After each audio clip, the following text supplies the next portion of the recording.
لما يكون ابنك ضابط بوليس ويدخل عليك حرامي وتتصل بابنك تخليه يحبسه.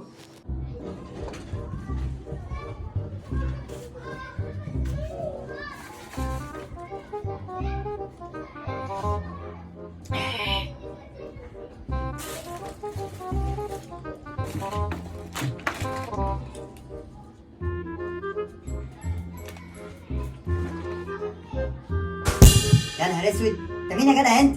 مؤاخذة باشا، والله دخلت ونسيت اصبق عليك، انا اسف. عندنا دي وربنا. بص انا حرامي، تمام؟ انت اكيد عارفني، انا اسمي حكشة ده بوكشة، اكيد تعرفني ها. يا نهار اسود، ده حوشه تبوشه ابن المعلم سمعنا الحداد. ايوه هو ده باشا، انا ابنه، انت فاهم؟ ومعيش فلوس وعايز اسرق ومش عايز اشقى. انا بص باشا برد من على الشرب من باشا وربنا. يا نهار اسود يا حبيبي، بتشقى؟